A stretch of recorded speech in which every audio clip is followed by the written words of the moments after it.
The next part of our evening, what I'd like to do is go through an exercise that I've presented, I don't know, maybe 40, 50, 60 times. I presented this exercise to a variety of groups, from middle schoolers all the way to the Michigan Supreme Court, the rooms that had governors in them. It is an exercise that will reduce you to your most basic humanity, who you are as a human being, and what makes you tick. The story is something that I think you'll like because it comes from Book 2 of the Republic by Plato. And the story is called The Ring of Geiges, G-Y-G-E-S, The Ring of Geiges. And I introduce this story because I think it will force you to think about who you are as a person potentially in a leadership position, but even more importantly in the hands of Plato.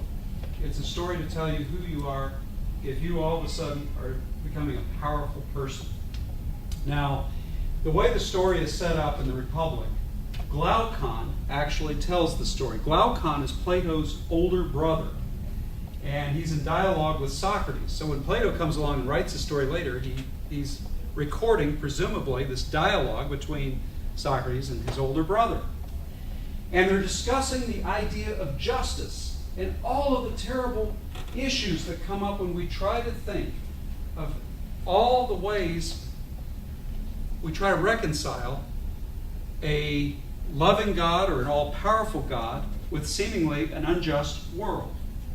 And Plato tells this story in the dialogue in the Republic with a very specific intent in mind. We're going to explore that a little bit. So I think I'll just dive right in. But before I do, hey, would you please hand me that book right there? Thank you very much.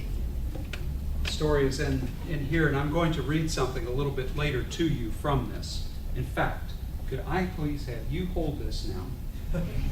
Thank you. Can you hold it open? Geiges. Geiges was a good man by the standards of his day. He was a guy from Lydia. He was a shepherd. And Lydia is approximately where Turkey is today. It was one of the great ancient kingdoms in its day. Geiges was a shepherd for the royal family. And he had a fairly big flock to tend. He had good work. It was dependable work.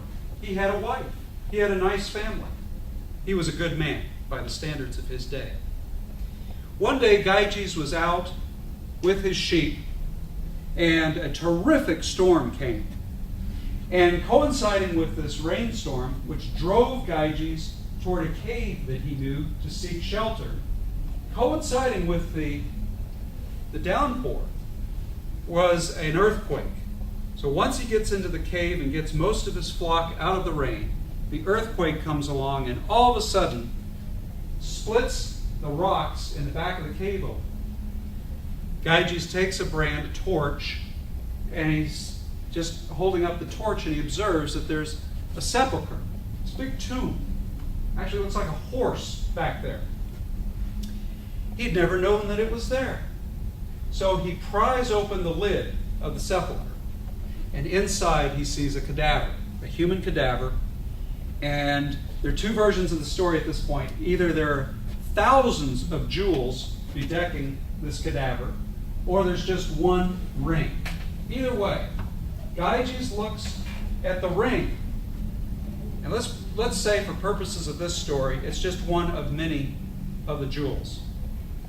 Geiges looks at this ring and he thinks to himself, I'm not a guy who steals things, but if I took just this ring from this cadaver's finger, who would ever miss it?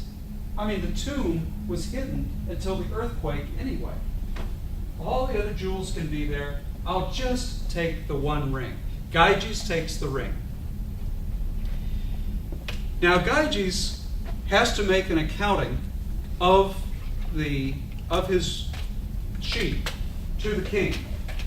Heather, the camera's on there behind you. Sorry. Geiges has to make an accounting of the number of sheep that he has to the king and what's happened to the sheep after this horrific rainstorm and the earthquake. And you know how when you go to a bonfire and people throw stuff on it, and the bonfire, the flames will rise up, and there will all of a sudden be more light, and then the flames die down and it gets darker. Well, Geiges notices that the other shepherds, as they're starting to account for all the sheep to make the report to the king, the other shepherds all of a sudden act as though he were not there. And they'll talk about him and they'll make jokes about him. And then so he's sitting there listening, how odd, and he realizes it coincides with when he is turning this ring on his finger. And what he notices is this: when he turns the collet, the setting of the ring, to the inside, he is invisible to everyone around him. When he turns it to the outside and that collet is facing out, everybody can see it. So he realizes it's not the bonfire at all. It's the power of this ring. Is this starting to sound a little familiar? Lord of the Rings? Okay. Geiges is very excited by this. He realizes he could do all kinds of things that he as a regular mortal man could not do before. Remember, he's a good man.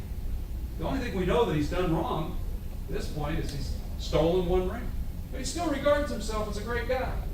Ethical. He gets the other shepherds to appoint him to be a messenger to the king, to let him know how the sheep, the flock's doing. But really, he's got another design. And the more he thinks about this design in his head, the more he's going to succumb to the temptation. You see, Geiges has a little bit of an issue. He's got a crush on the queen. The king happens to be out on a campaign. So he gets to go into the royal palace to give his report to some steward, but he knows that that will give him access to the queen. All he has to do is turn the ring. And remember, he's a happily married man. All he wants to do is behold her. He would never have an audience with her otherwise. There's no way. So he goes in to give his report to the steward. When the steward's not watching, he becomes invisible. He makes his way back from the steward to the queen's bedchambers. And you can see what's going to happen.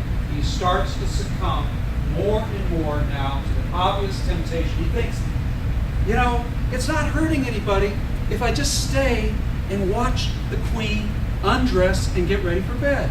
It won't hurt anybody. So he does so. And he doesn't even have to get behind a curtain the way Hamlet has to hide behind a curtain. He doesn't have to hide. He's invisible. And he's overcome with temptation to go the next step. He wants to get in bed with her. And so it's dark. She won't know who he is. She might even end up liking him. So he ends up sneaking in bed, and lo and behold, she does like him. And when she wakes up in the morning, he reveals to her that he's not just any ordinary guy.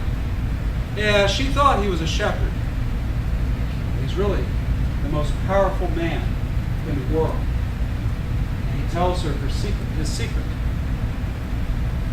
The queen, it turns out, is unhappily married. And the queen wants to dispatch the king. Get a dagger and stab him when he gets back from his campaign. And Geiges says that's a great plan. And then I will be king. By the way, Geiges in legend, in the Middle East, and in Greek literature, Geiges becomes the ancestor of the great Lydian king that you may have all heard of, called Croesus. You know how we say in English? That individual as rich as Croesus. Croesus is a descendant of Geiges. So Geiges and the queen actually become very familiar with one another. And the king comes back, Geiges kills the king, the plan is fulfilled, and Geiges is going to live very happily now with the queen. I want you to think about what's happened to Geiges' character. He starts out at the beginning of Plato's story, this beginning of this discussion of justice as a good man, a moral man, happily married with kids. He ends up first a thief, then an adulterer, then a regicide who kills his king, somebody who unjustly takes from other people.